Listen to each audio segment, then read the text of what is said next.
आ गए सब लोग? चलो बाकी लोग माइक जी बंद करो। सर। चलो। ठीक है, तो आज हम लोग पढ़ेंगे जो चलो आपका जो। बता रहा हूँ सर, बता रहा हूँ। हेलो। हाँ बोलिए ना सर। हाँ बता रहा हूँ सर मैं। ठीक है। 73 और 74। तो आज हम लोग पढ़ेंगे धारा 73 और 74 आईपीसी की। ठीक है। तो कोई एक इसको 73 को पढ़ेगा कोई?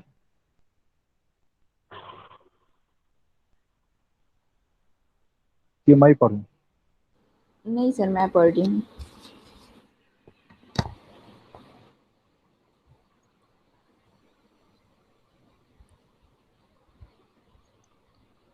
चलो पढ़ो। जब कभी कोई व्यक्ति ऐसे अपराध के लिए दोष सिद्ध ठहराया जाता है जिसके लिए न्यायालय को इस संहिता के अधीन उसे कठिन कारावास से दंडादेश करने की शक्ति है, तो बस बस न्यायालय। बस बस। पहले इतना तो समझो पहले। हाँ, है ना? तो क्या बोलता है कि जब कभी कोई व्यक्ति ऐसे अपराध के लिए दोष सिद्ध ठहराया जाता है जिसके लिए न्यायालय को इस संहिता मतलब आईपीसी के अंडर में, है ना? सर। ठीक है। हाँ सर। हम कौन सी संहिता पढ़ रहे हैं? भारतीय दंड संहिता। भारतीय दंड संहिता। तो इसी संहिता के अंतर्गत तो न्यायालय को इस संहिता के अधीन उसे कठिन कारावास से दंडादिष्ट करने की शक्ति है। कैसे कारावास से? कठिन कारावास से सर। कठिन। तो इसका ये मतलब है कि सादा कारावास वाले को तो नहीं मिलेगा ये एकांत नहीं। कारावास की सजा, नहीं है सर। ना? हम्म, और कठिन कारावास किसको मिलता है? जो जो जघन्य काम करता है सर। जघन्य अपराध करता है अपराध उसको। करता है। ठीक है। और हम्म, जो निम्न स्तर का अपराध करता है उसको सादा कारावास मिलता है। हम्म, ठीक है। तो ये समझ में आया? हाँ सर।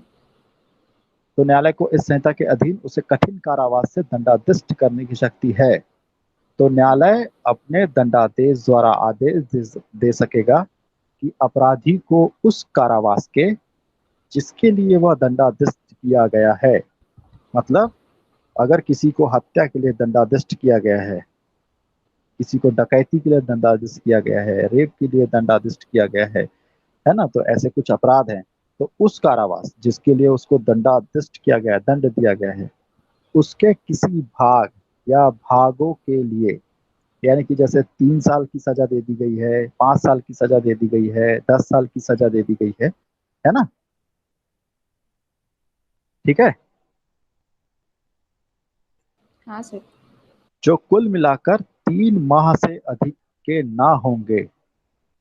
तो एकांत कारावास कितने महीने का होगा टोटल?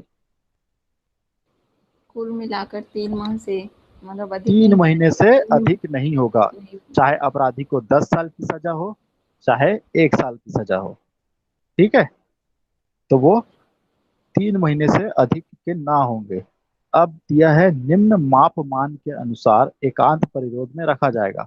अब नीचे दिया हुआ है कि कैसे उसको कैटेगराइज करेंगे हम एकांत कारावास को। ठीक है। तो पहला कंडीशन ये दिया हुआ है कि यदि कारावास की अवधि 6 महीने से अधिक ना हो तो, यानी कि किसी अपराधी को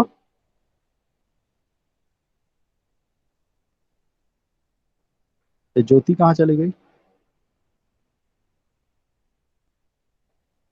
अरे छोड़ो से। चलो छोड़ो। ठीक है। तो अगर कारावास कठिन कारावास की अवधि कितनी है? 6 महीने से छह अधिक ना माह हो। ठीक है। तो अपनी कॉपी में आप लोग लिखते रहो एक जगह 6 माह। ठीक है। और साइड में लिख लो 1 मंथ।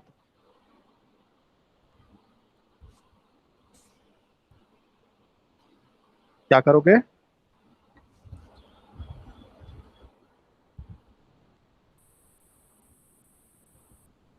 6 महीना और उसकी साइड में क्या लिखोगे?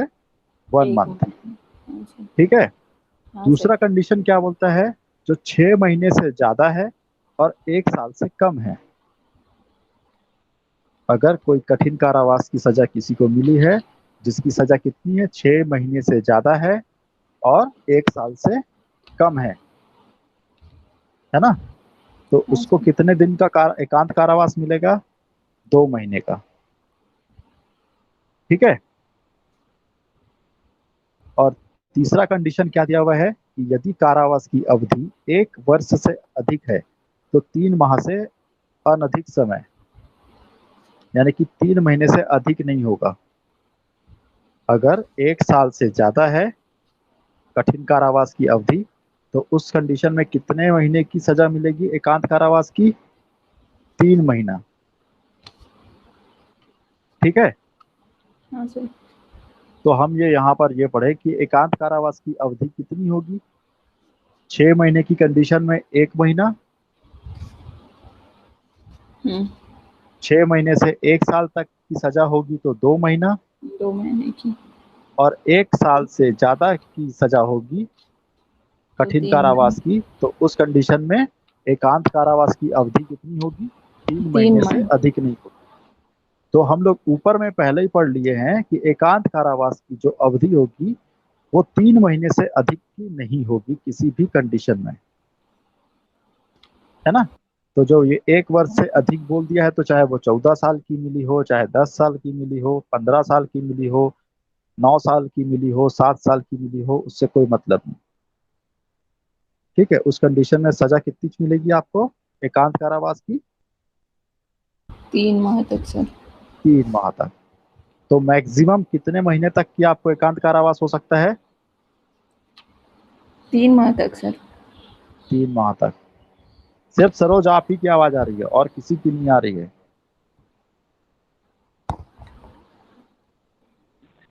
3 माह तक सर। 3 माह तक। और ज्योति, आयुषी? Yes sir. हाँ, ये आया समझ? सर सेक्शन नहीं आया समझ में। क्या दिक्कत है सेक्शन में?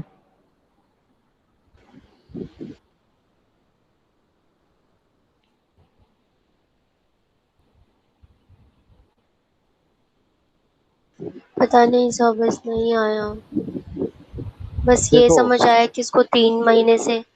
देखो फिर से सुनो। एकांत परिरोध धारा 73 में दिया हुआ है, उसमें यह बताया गया है कि जब किसी व्यक्ति को अपराध के लिए दोषी सिद्ध किया जाता है, ठीक है, और न्यायालय को उसको कठिन कारावास से दंडाधिष्ट करने की शक्ति प्राप्त है, तो न्यायालय क्या करेगा? उस अपराधी को जो कारावास जितना भी दिया गया है उसको, तो उसके किसी भाग या भागों को मिलाकर जो भी कंडीशन होगी, तो 3 साल से ज्यादा का एकांत कारावास नहीं दिया जा सकता किसी भी अपराधी को। ठीक है। किसी भी कंडीशन में। अब वो वहां पर कंडीशन बता दिया कि 6 महीने से। 3 माह। हाँ 3 माह वो ठीक मिस्टेक है। हो गया। हाँ। इसमें बता दिया गया, कंडीशन बता दिया गया, कैटेगराइज किया यस कर सर। दिया गया कि 6 महीने तक की अगर सजा हुई है कठिन कारावास की, तो आपको एकांत कारावास की कितनी सजा होगी? 1 महीने की। ठीक है। Yes sir. 6 महीने से 1 साल तक की है तो 2 महीने तक की, और 1 साल से अधिक है तो 3 महीने की। तो ये एकांत कारावास है। जी सर। ठीक है। अब हाँ सर। धारा 74।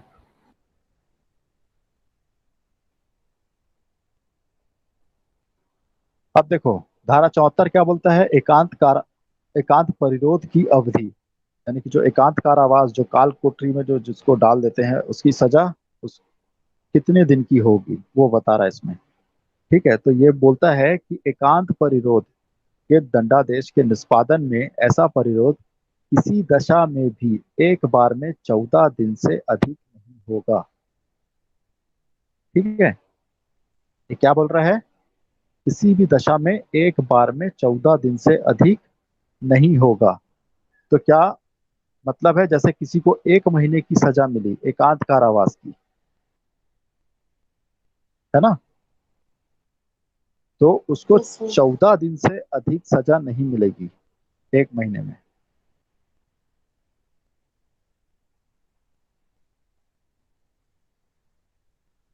क्लियर है? सर नहीं आया। नहीं आया? हाँ सर। जैसे, अब जैसे सरोज आप हो, आपको मैं एकांत कारावास का सजा दे दिया 1 महीने की। ठीक है। हम्म। कि मैं बोला इनको 6 महीने की सजा देता हूँ मैं कठिन कारावास की, जिसमें 1 महीना ये एकांत कारावास में गुजारेंगी। ठीक है, तो आपको सजा कितनी की मिल गई? 1 महीने की। 1 महीने की सर। लेकिन इसमें ये जरूरी नहीं है कि आप पूरे 1 महीना एकांत कारावास में रहो।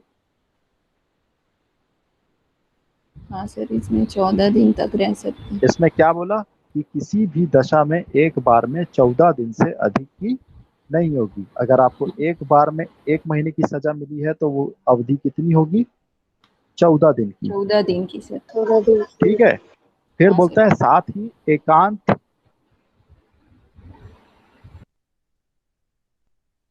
परिरोध की काला अवधि, यहाँ पे थोड़ा सा मिस्टेक हो गया है। साथ ही ऐसे एकांत परिरोध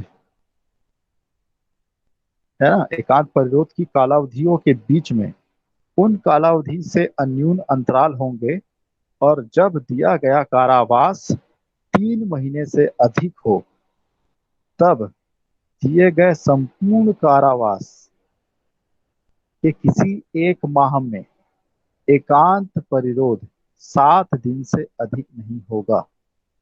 ठीक है, इसका क्या मतलब है कि अगर आपको सजा 3 महीने की हुई है, जैसे 1 साल की आपको कठिन कारावास की सजा हुई, उसमें आपको एक कठिन एकांत परिरोध की सजा कितने दिन की होगी? सर 14 दिन की तीन होगी। तीन 3 महीने की। 3 महीने की। ठीक है, हम्म, तो उस 3 महीने में जो एकांत परिरोध की अवधि है वो 1 महीने में, यानी कि 3 महीने में हर महीना आपको कितने दिन एकांत परिरोध में रखेंगे? 7 दिन। हाँ सर। ठीक है, सर एक बार फिर से। इसको तुम खुद पढ़ो। जी सर। धारा 74 एकांत परिरोध की अवधि। एकांत परिरोध के दंडादेश के निष्पादन में ऐसा परिरोध किसी भी दशा में एक बार में 14 दिन से अधिक न होगा। बस साथ ही बस ऐसे एकांत बस बस बस, जहां पे कॉमा रहे वहां रुक जाया करो, ताकि उतना तो पहले समझ लो। तो क्या पढ़े इसमें, क्या मतलब हुआ इसका?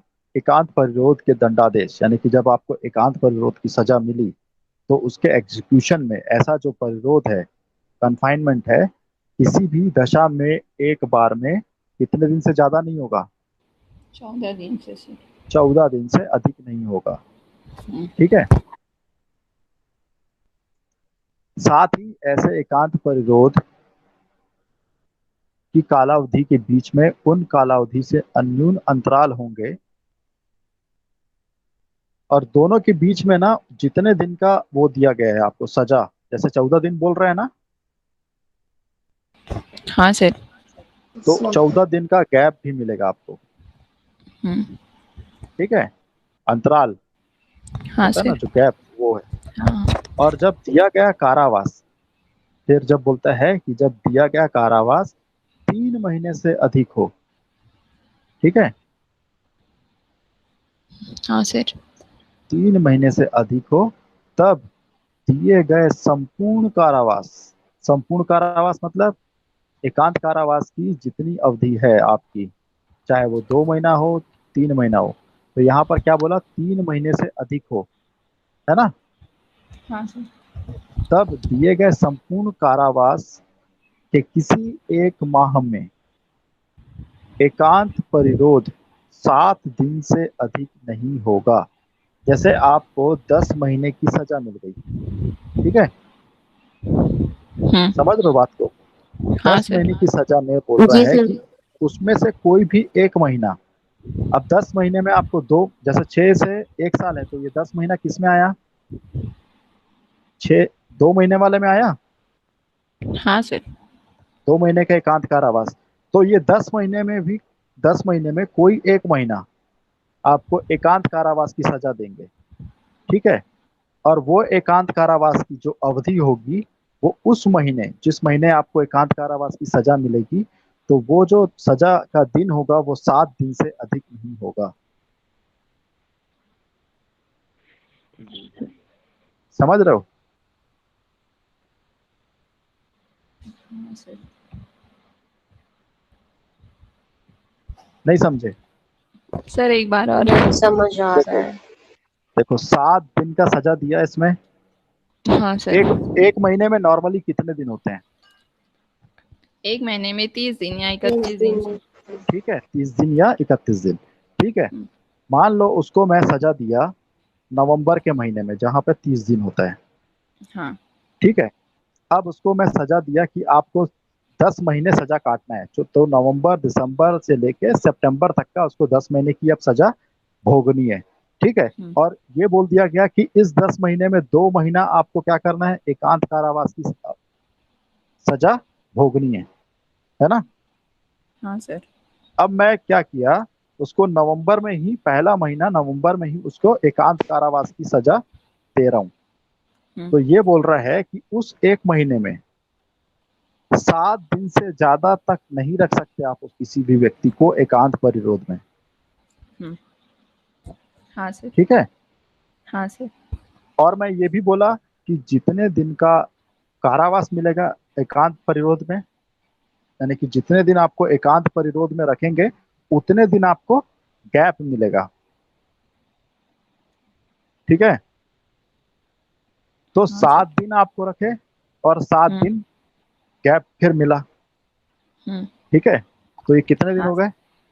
14 दिन 14 सर। दिन। फिर हम्म। अगले 7 दिन फिर आपको रखेंगे, हम्म। और फिर अगले 7 दिन क्या होगा, गैप होगा। गैप में तो ये जो 7 7 दिन है, ये टोटल कितना दिन हुआ?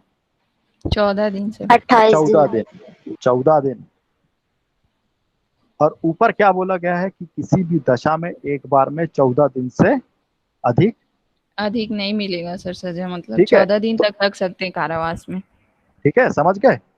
हाँ सर। 14 दिन में कारावास में रख सकते हैं, एकांत कारावास में, लेकिन हम्म। उस 14 दिन को भी आपको बांट के देना है 7 7 दिन दो की अवधि महीने में। के साथ। हम्म।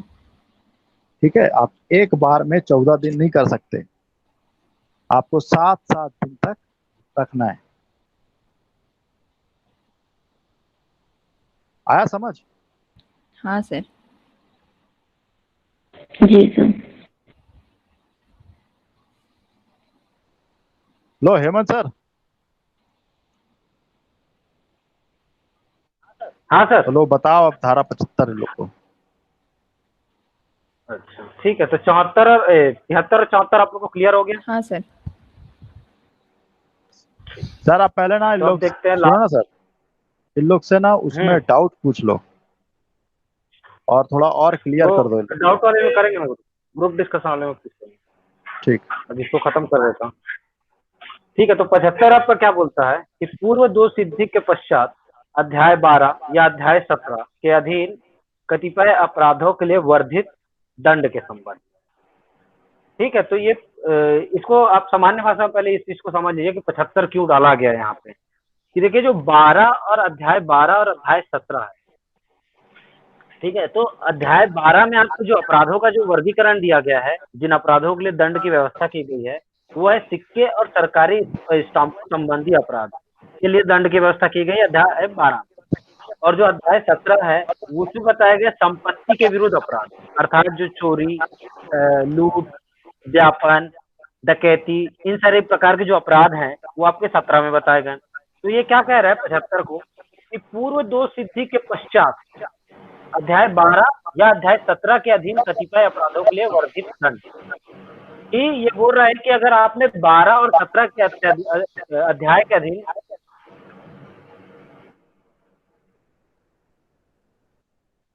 अधीन कोई आपने अपराध किया है, ठीक है, कि आपने 12 और 17 के अध्याय में कोई अपराध किया है, उसके तहत कोई अपराध किया और वह अपराध का आपने दंड भोग लिया, और उसके बाद क्या है फिर से आपने उसी अपराध को किया, तब क्या है कि अगर आपने उसी प्रकार का अपराध पुनः करते हैं, दोबारा करते हैं उसी प्रकार के उसी समान, तब ये 75 आपके ऊपर लागू होता है। अब इसको पढ़ते हैं आगे कि क्या बोलता है।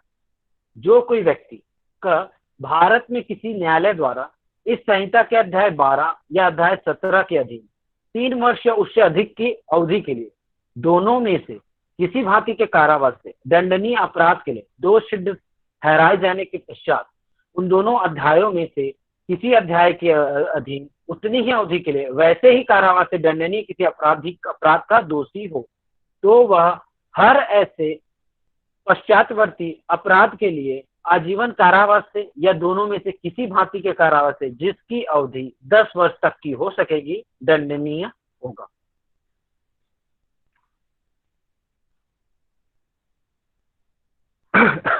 ठीक है, तो ये जो आपका ये जो 75 में बताया गया, ये वर्धित दंडों के बारे में बताया गया, अर्थात पूर्व के दंड जो आप पूर्व में किसी अपराध के लिए आपको दंड जो आप भुगत चुके हो और पुनः आप उसी प्रकार का उसी अनुक्रम का कार्य करते हो जो अपराध की श्रेणी में आता है।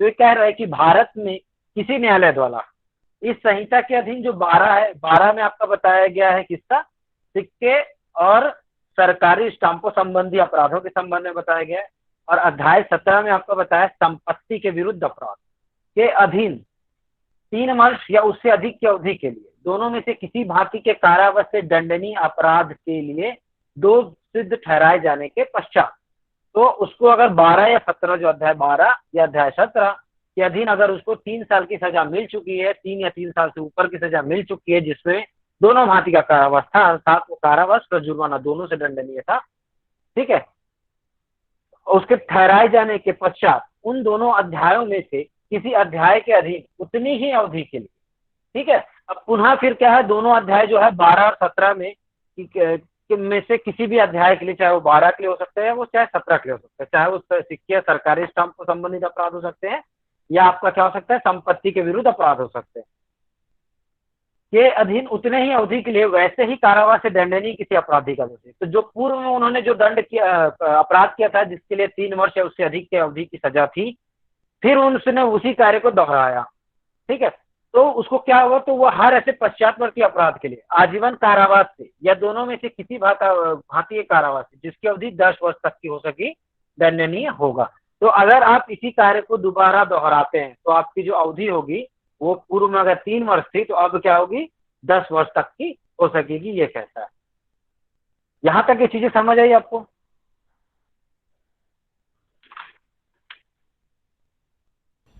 हाँ सर। ठीक है, तो देखिए अब ये धारा क्यों डाला गया है कि अब ये जो धारा 75 है कि लागू होने की कुछ शर्तें हैं, ठीक है, जो इन्हीं के तहत जो ये आपका और इसमें एक ख क्लॉज भी था, ठीक है, जो हट गया है।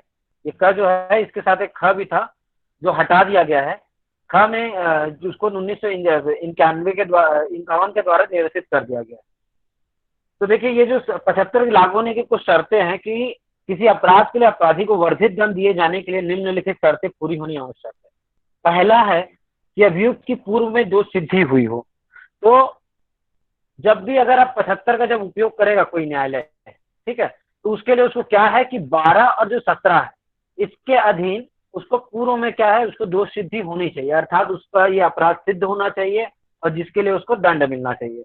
उसी प्रकार की दोष सिद्धि भारतीय दंड संहिता के अध्याय 12 अथवा 17 संपत्ति के विरुद्ध अधीन की गई हो, ठीक है। फिर दोष सिद्धि ऐसे अपराध के लिए की गई हो जो 3 वर्ष या उससे अधिक अवधि के कारावास से दंडनीय हो। अब जो आप बात कर रहे हैं कि जो दोष सिद्धि की बात चल रही है वो किससे संबंधित होनी चाहिए, वो 3 वर्ष या उससे अधिक की होनी चाहिए। अगर 3 वर्ष या उससे अगर 3 वर्ष से कम का होगा तो ये क्या है, आपका 75 वहां पे लागू नहीं होगा। जब किसी सजा, कोई सजा जो आपको मिली जो अध्याय 12 और 17 के अधीन है, ठीक है, और जिसके तहत आपको सजा की अवधि क्या थी, 3 वर्ष या उससे अधिक थी, उस स्थिति में 75 लागू होगा। और उसके बाद है कि यहाँ पे आपने एक वर्ड पढ़ा होगा, इस संहिता, ठीक है, तो वो जो पूर्व में जो दोष सिद्धि है 3 वर्ष की, वो केवल इसी संहिता के द्वारा, मतलब भारतीय दंड संहिता के द्वारा, और केवल 12 और 17 के लिए ही होनी चाहिए। अर्थात यह है कि आप देखिए इस 75 का उपयोग आप अन्य में नहीं करेंगे। जैसे कोई व्यक्ति अगर किसी व्यक्ति को चोट कारित करता है और दोबारा फिर वो चोट कारित करता है तो आप उसको 75 के तहत नहीं लाएंगे। केवल आप 12 अध्याय 12 में जो सिक्के और सरकारी स्टाम्पों से संबंधित अपराधों के संबंध में, जिसमें आप सिक्कों का कूटकरण, ठीक है, जाली सिक्के बनाना, जाली स्टाम्प बनाना, स्टाम्पों से छेड़छाड़ और इन सारी चीजों का अपराधों को बताया गया। वैसे ही 17 में क्या संपत्ति संबंधी अपराधों को बताया गया, जैसे चोरी, उद्यापन, लूट, डकैती, क्या बोलते, चोरी सहित हत्या, लूट सहित हत्या, इन सारी चीजों को बताया गया है। तो अगर इन अपराधों को आप दोहराते हो तब आपको क्या है, अगर उसमें जो सजाएं हैं वो क्या है 3 वर्ष तक की सजाओं का प्रावधान है। लेकिन आपने उसी कार्य को दोबारा किया, जैसे एक व्यक्ति को जाली सिक्के या जाली नोट बनाने के संबंध में एक बार उसको क्या किया गया, दोषित पाया गया और उसको 3 वर्ष से अधिक की सजा, 3 वर्ष की कब्जेबन मतलब 4.5 साल की उसको सजा दे दी गई। अब वो व्यक्ति 4 साल बाद अपनी सजा भुगत गया, जो दोनों भांति का था, जिसमें वो चाहे साधारण हो चाहे साधारण होगा या कठिन होगा, वो न्यायालय के ऊपर है। तो उसने अपनी क्या सजा को भुगता, मतलब सजा को क्या बोलते हैं कंप्लीट किया, और उसके बाद वो जब बाहर आया तो उसने पुनः फिर वही काम शुरू कर दिया कि वो फिर से क्या है जाली नोट और जाली सिक्के बनाना शुरू कर दिया। अब फिर वो पकड़ा गया, अब फिर उसके ऊपर इन्हीं प्रकार का जो ये चल रहा था कि फिर उसको उसी जो 3 वर्ष से अधिक के दंडनीय किसी अपराध को वो दोषी हो जाता है। तब क्या है कि अब अगर उसने पुनः उस कार्य को किया है तो ये उसको वर्धित दंड दिया जाएगा, कि उसको क्या है रोकने के उद्देश्य से इसको लगा 75 को बनाया गया कि वो दोबारा ऐसा कार्य ना कर सके। तो अब अगर उसने ऐसा कार्य किया तो अब उसकी जो कारावास की अवधि होगी वो आजीवन कारावास से या दोनों में से किसी भांति के कारावास से होगी, और जिसकी अवधि क्या होगी 10 वर्ष तक की हो सके से उसको दंडनीय किया जाएगा। समझ आया?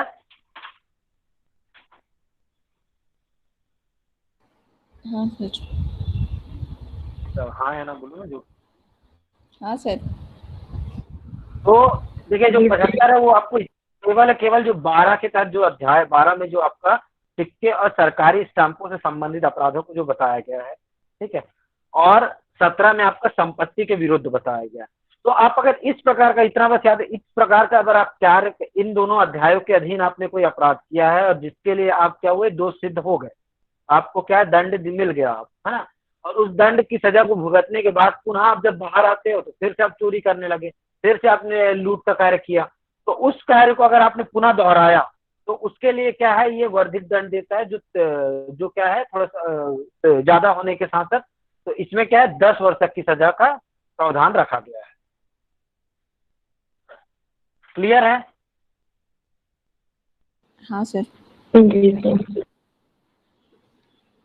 ठीक है, तो इसी के साथ आपका जो अध्याय 3 है जो दंड के संबंध में बताता है, तो आपका कंप्लीट होता है, ठीक, जिसमें आपके कितने हैं 53 धारा 53 से लेके 75 तक की धारा है। इसके बाद जब अगला जो अध्याय है जो अध्याय 4 जो आपका साधारण अपवाद या जनरल एक्सेप्शन से रिलेटेड है, जिसमें आपके सेक्शन है 76 से लेके 106 तक। ठीक है, तो इसका अध्ययन हम लोग कल करेंगे, अभी हम लोग डिस्कशन करते हैं इस चीजों को।